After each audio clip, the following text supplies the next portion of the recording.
Les démons étaient autrefois des anges, qui ont choisi de suivre Satan dans sa rébellion contre Dieu.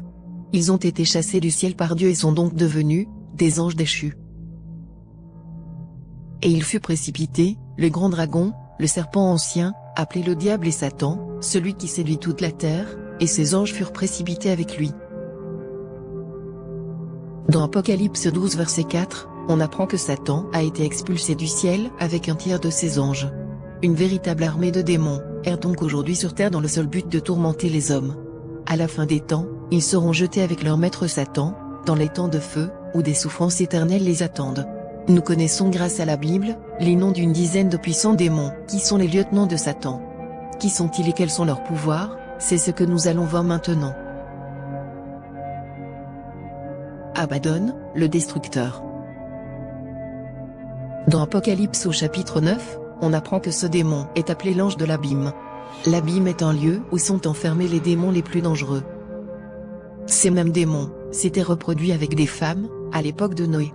Ces femmes avaient alors donné naissance à une race de géants appelés les Néphilim, sorte d'hybrides mi-homme-mi-démon.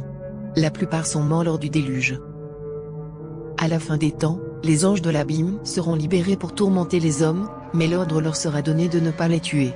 Les hommes ainsi torturés dans leur chair et dans leur esprit souhaiteront se suicider, mais ils ne pourront pas. En ces jours-là, les hommes chercheront la mort, et ils ne la trouveront pas. Ils désireront mourir, et la mort fuira loin d'eux. Abaddon est le chef de ces êtres cruels. C'est lui qui ordonnera à ces démons d'infliger toutes sortes de souffrances aux hommes. Le sadisme du roi de l'abîme est donc sans limite. Azazel, le puissant. D'après les anciens cananéens, Azazel est un démon, qui habite dans le désert. Son nom signifie Dieu a rendu fort. Il semble donc qu'il appartenait autrefois à une classe supérieure d'anges, peut-être était-il un chérubin comme Satan ou bien un archange. Dans Lévitique au chapitre 16, Dieu ordonne à Israël de charger tous leurs péchés sur un bouc et de l'envoyer loin dans le désert, là où se trouve le démon Azazel. Symboliquement, cela signifie que les péchés doivent être chassés loin de la présence de Dieu, parce qu'ils appartiennent au démon, le mal. C'est de là que viendra l'expression du bouc émissaire. Selon le livre d'Enoch, qui est un livre non reconnu par les Juifs, ni par de nombreux chrétiens, Azazel apprit aux hommes à fabriquer des armes, des boucliers, des cuirasses. Il leur montra le travail des métaux nobles, pour ciseler les bracelets et les parures. Puis il leur enseigna l'art de confectionner le fer des paupières, et les teintures, puis à tailler toutes les sortes de pierres précieuses. Ce savoir venant d'un démon impur fit tomber les hommes dans la débauche. Azazel serait aussi le premier porte-drapeau des armées infernales. Baal et Astarté, le couple aux 1000 perversions. Baal, dont le nom signifie maître ou seigneur, était dans le panthéon cananéen le maître des orages, qui assurait les pluies nécessaires aux récoltes. Il était souvent associé à sa sœur et épouse Astarté, déesse de la fécondité et de la guerre. Ce duo maléfique et redoutable était parvenu à plusieurs reprises à faire oublier Dieu dans le cœur des Hébreux. Ces deux démons étaient censés assurer la fertilité du sol, des bêtes et des hommes, en réponse à des rites, comme la prostitution sacrée dans les sanctuaires, l'homosexualité, l'automutilation, voire même des sacrifices humains. La puissance de ces faux dieux est tout de même limitée, comme le prouve le passage de l'Ancien Testament, dans 1 Roi 18, où Élie défie les prophètes de Baal. Le démon, incapable d'allumer un simple feu de bois, est alors humilié par le seul et vrai Dieu, l'Éternel. Belphégor, l'Ideux. Dans la Bible, ce démon était vénéré par les Moabites. Son nom signifie « le Baal de Péor ». Cette divinité démoniaque doit donc être associée à Baal, un autre démon très connu. Dans Nombre 25, on apprend qu'un grand nombre d'Hébreux, séduits par les filles de Moab, rendirent un culte à Belphégor. Ils furent sévèrement punis par Dieu. Belphégor est le démon des découvertes. Il tente les hommes, en leur inspirant des inventions ingénieuses destinées à les enrichir. Ce démon très laid, prend une apparence séduisante pour tromper les hommes. Beaucoup d'inventeurs, même encore aujourd'hui, se sont sans doute enrichis après lui avoir rendu un culte. D'après certaines sources, des hommes lui offraient leurs excréments pour s'attirer ses faveurs. Jézabel, la séductrice. Dans l'Ancien Testament, Jézabel était la femme du roi Achab. Elle encourageait le roi hébreu et son peuple à adorer Baal et Astarté. Jézabel tua les prophètes de l'Éternel, ainsi que tous ceux qui osaient s'opposer à elle. Pour la punir, Dieu la condamna à une mort terrible. On la jeta par une des fenêtres du palais, et son cadavre fut dévoré par les chiens. On retrouve cette Jézabel dans le Nouveau Testament, et plus précisément dans Apocalypse 2 verset 20. Jézabel y est décrite comme une fausse prophétesse, qui donne de mauvais enseignements, et séduit les chrétiens pour les faire tomber dans la fornication. Comme dans l'Ancien Testament, elle pousse les croyants à rendre des cultes aux idoles, c'est-à-dire aux démons. Le démon qui a possédé la Jézabel de l'Ancien Testament, est donc identique à celui qui a poussé la fausse prophétesse à faire adorer de faux dieux aux chrétiens. Cet esprit vicieux possède donc les femmes afin qu'elles séduisent les enfants de Dieu. Mammon, le Cupide. Son nom a plusieurs origines. En araméen, il signifie riche, en hébreu, il est rapproché de Matmon, qui signifie trésor ou argent. Dans la langue phénicienne, Mammon signifie bénéfice. Dans le Nouveau Testament, Mammon représente la possession matérielle. Ce démon séduit les hommes par les nombreux vices liés à l'argent.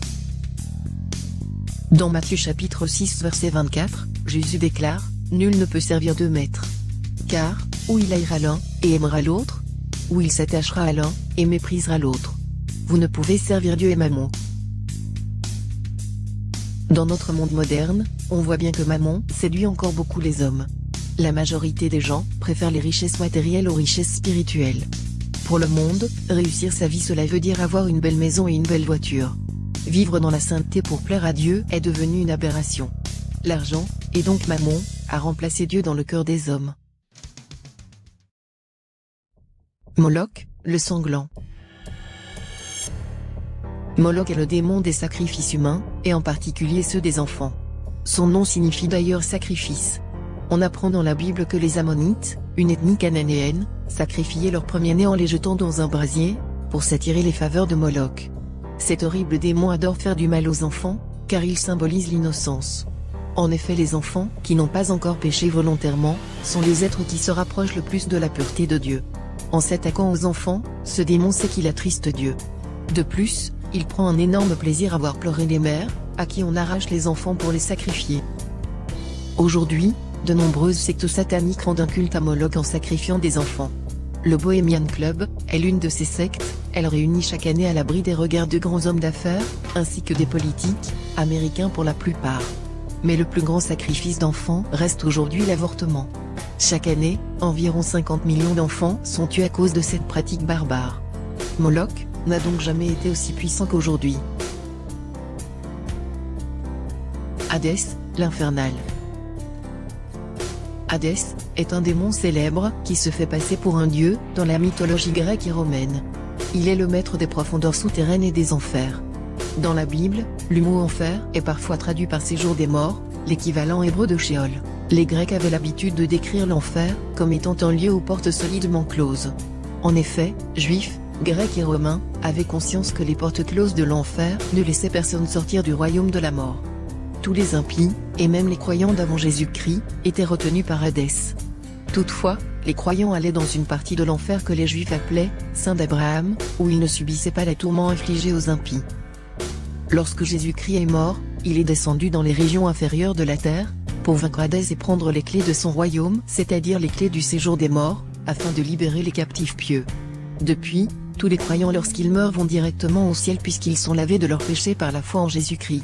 Hadès ne peut plus rien contre eux s'ils restent fidèles au Seigneur. Au jugement dernier, Hadès sera jeté avec la mort, dans les temps de feu et de soufre. La mort, le quatrième cavalier.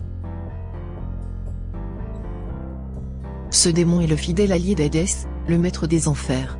En effet, ces deux démons travaillent ensemble pour terroriser tous ceux qui n'ont pas Jésus-Christ dans leur cœur. La mort frappe les hommes, tandis qu'Hadès récupère les âmes pour les emprisonner dans le séjour des morts. Après avoir vaincu Hadès, et s'être emparé des clés de son royaume, Jésus-Christ a aussi vaincu la mort en ressuscitant. Depuis ce jour, tous ceux qui croient en Jésus-Christ ne craignent, ni Hadès, ni la mort, car ils ne peuvent plus s'emparer de leurs âmes. Durant la tribulation de la fin des temps, la mort, bien aidée par Hadès, tuera le quart des hommes, cela représente environ 2 milliards de personnes. Et quand il eut ouvert le quatrième sceau, j'entendis la voix du quatrième être vivant qui disait, « Viens, et vois. » Je regardai, et je vis un cheval verdâtre, et celui qui était monté dessus se nommait la mort, et l'enfer l'accompagnait. Il leur fut donné le pouvoir sur le quart de la terre pour tuer par l'épée, par la famine, par la mortalité, et par les bêtes sauvages de la terre. La mort sera le dernier démon anéanti par Dieu, c'est ce que nous voyons dans Corinthiens chapitre 15 verset 26, le dernier ennemi qui sera détruit, c'est la mort. Satan a donc sous son commandement des millions, voire des milliards de démons, dont certains sont extrêmement puissants. Mais leurs pouvoirs ne sont rien comparés à la toute-puissance de Jésus-Christ. En donnant leur vie à Jésus-Christ, les hommes peuvent eux aussi vaincre et soumettre ces forces maléfiques.